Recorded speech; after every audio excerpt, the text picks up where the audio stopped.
അപ്പോൾ വനതരജാതികളാൽ നമുക്ക് ഉൽപ്പന്നമായ ഭയത്തെ മറന്നിട്ടോ. പിന്നെ പുലർന്ന സമയം ഗുരുവരൻ തന്നുടെ കാരുണ്യമോട് നമ്മെ തിരഞ്ഞെത്തി പിടിച്ചോ പുണർന്നതും ഓർത്തു.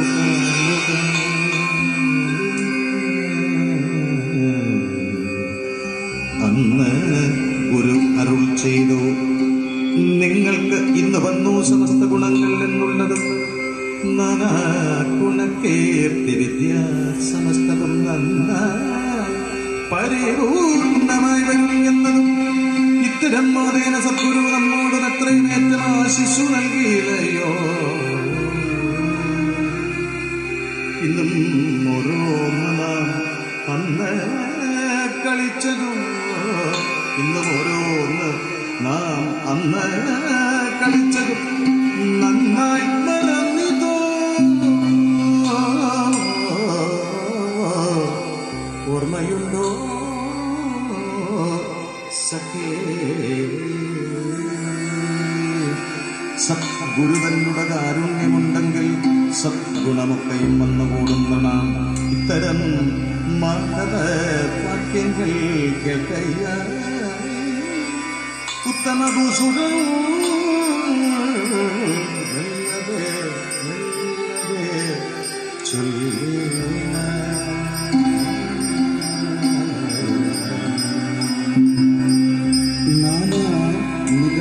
സകലകലാവിദ്യ നാദബിന്ദുക്കൾ സമസ്താത്മകൻ ഭഗവാൻ. നാനാചരാചര ലോകത്തിനൊക്കെയും സ്ഥാനമായി നിൽക്കും പരമഗുരു ഭഗവാൻ.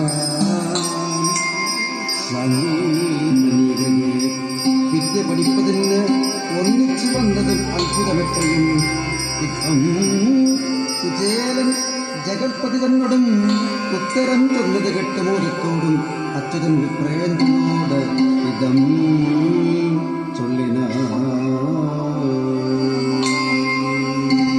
നിശ്ചല സദ്ഗുണവാരിതേ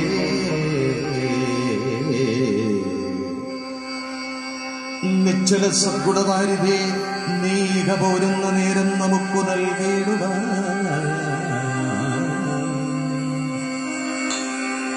നീക പോരുന്ന നേരം നമുക്ക് നൽകിയിടുവാൻ ചാറുവാൻ പ്രാകൃതം കൊണ്ട് ഇങ്ങോ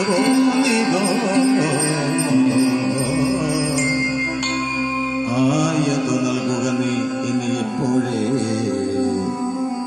ആയതു മൂലമറ്റം ഗുണമായി വരും. ഭക്തരായവർ നൽകുന്നതൊക്കെയും അപ്പോഴേ ഞാൻ ഭുജിച്ചിടും. മരേ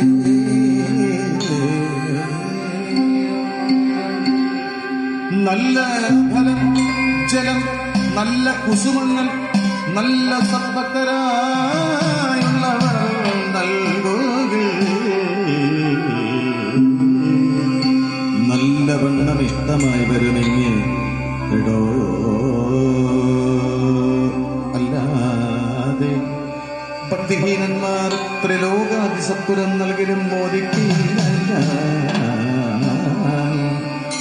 ഇത്തരം വാക്കുകൾ കേട്ടു വിപ്രന്തത ഉത്തമനാകും മുകുന്ദന് തന്നുടെ കക്ഷേ ഒളിച്ചു വച്ചിടും മൃഗത്തെ തൽക്ഷണം നാണിച്ചു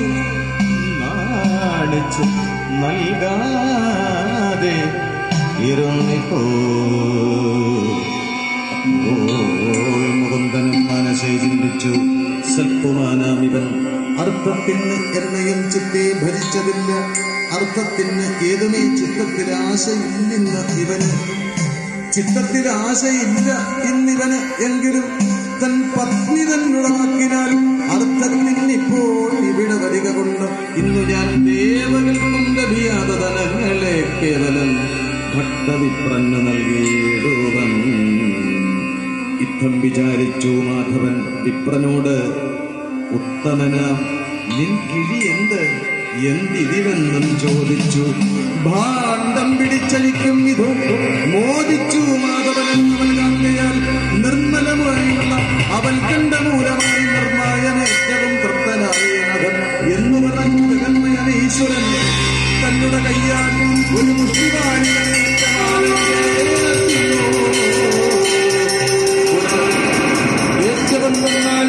ഒരു മുഷ്ടിവായിട്ട് തെറ്റെന്ന് വായിക്കുന്നതിന് തുടർന്നപ്പോൾ തെറ്റെന്ന കാരുണ്യജാനി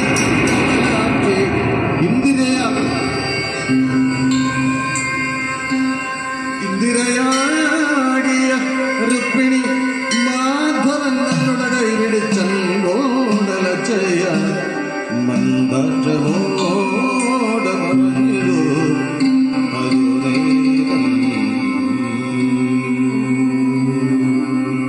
ഇന്ന് മതി വിപ്രോത്തമൻ ഇഹയെന്നും ശരന്മാർക്ക് പോലും അസാധ്യമായി മേവും ഐശ്വര്യം ഭവിച്ചവനിന്നിക ഈശാ നീ ഭക്ഷിച്ചത് കൊണ്ട് മോക്ഷവും കൊണ്ടിരിവന് ഇതുപോലെ മൻമോദിനാൻ പിന്നെ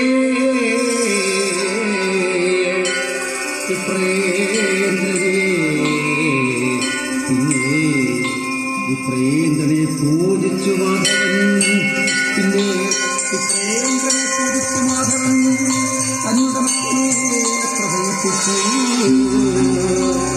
പാദശുശ്രൂഷയും ചെയ്തു വന്ദിച്ചതു മോദേന സൽക്കരചൊല്ലി നിമിച്ചതു അങ്ങനെ രാത്രി കഴിഞ്ഞു വരണന്തരം മംഗലവിപ്രൻ അർഘ്യവാദി കർമ്മം കഴിച്ചൻപോട് ഓം നമോ ഭഗവതേ വാസുദേവായ.